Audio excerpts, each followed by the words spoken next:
In 1940, when German bombers were systematically destroying infrastructure across occupied Europe, the civilians who survived the longest were not the ones who fled. They were the ones who stayed and built. Specifically, they built low-profile earthwork systems that were invisible from the air, structurally sound enough to deflect blast pressure, and positioned intelligently enough to funnel any ground-level threat into a controlled choke point rather than allowing unrestricted access to the home. These were not military installations requiring engineering degrees or construction crews.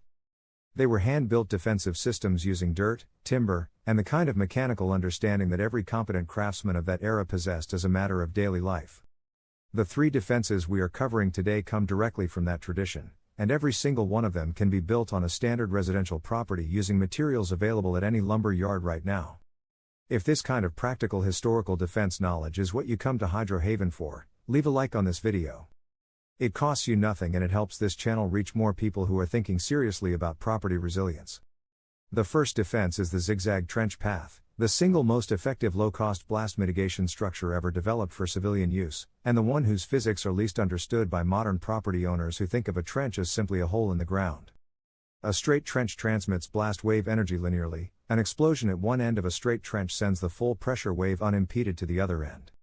A zigzag trench, with directional changes at intervals of approximately 8 to 10 feet, deflects the blast wave at each turn because pressure waves travel in straight lines and cannot efficiently navigate angular redirections. Each turn dissipates a significant fraction of the remaining wave energy, so that a person 3 turns away from a blast point receives a fraction of the pressure that a straight trench occupant at the same distance would experience. The construction requires nothing beyond excavation to a depth of 5 feet, timber shoring on the interior walls using rough-cut 2x8 planks staked horizontally with vertical posts every 4 feet, and a packed earth berm on the exterior-facing side at least 18 inches thick to provide the mass that absorbs rather than transmits pressure energy. The second defense is the hidden timber barricade, a vehicle and pedestrian denial system that looks, from any approach angle, like a landscape feature or garden border but functions as a structural obstacle capable of stopping a vehicle moving at moderate speed and denying pedestrian entry without announcement. The construction uses pressure-treated 6x6 posts set in concrete footings at 36-inch centers with a minimum depth of 42 inches below grade.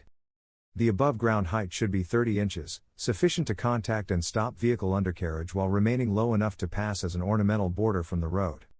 The key to the hidden function is the soil and mulch fill between posts that creates visual continuity with the surrounding landscape while adding mass between the structural elements. What looks like a garden border from outside the property is an engineered vehicle denial system that no amount of speed will push through without catastrophic vehicle damage. The third defense is the low visibility entry denial system for the primary approach paths to the structure, a layered series of obstacles positioned to channel any approaching person into a specific, observable funnel rather than allowing direct approach from multiple angles simultaneously. The construction uses timber framing, rough-cut 4x4 posts set at angles to each other in a staggered pattern, combined with dense, thorned plantings where zoning permits, and packed earth raised berms approximately 24 inches high that force any pedestrian approach into a single observable line rather than a broad front. The angles of the timber posts matter specifically. Posts set at 45-degree angles to the main approach direction create deflection rather than simple obstruction, meaning an approaching person must change direction twice to navigate the system, giving an occupant with a sight line on the funnel significant observation time before contact. All three of these systems share the engineering principle that made World War II civilian fortifications so effective. They rely entirely on mass, geometry, and material strength rather than on power, technology, or anything that can be jammed, disabled, or drained of charge. A timber post set in concrete does not need a battery. A zigzag trench does not have a circuit board. A packed earth berm does not require a Wi-Fi signal to deflect a blast wave. These systems work during a power outage, during a communications blackout, and during any condition that the modern security industry's products cannot operate under. That analog independence is the principle that connects these historical builds to the resource I want to put in front of you now. The 21st Century Survival Kit, MAGA 1.0, is a complete manual and member course system containing over 70 blueprint-level builds for off-grid, grid-independent infrastructure. Independent water wells, hidden gear storage systems, structural defense builds, and the kind of practical analog engineering that these three World War II defenses represent in historical form. The link is in the pinned comment below. What you will find there is not a general preparedness overview or a motivational guide. It is a schematic database of actual builds with actual dimensions, material lists, and construction sequences.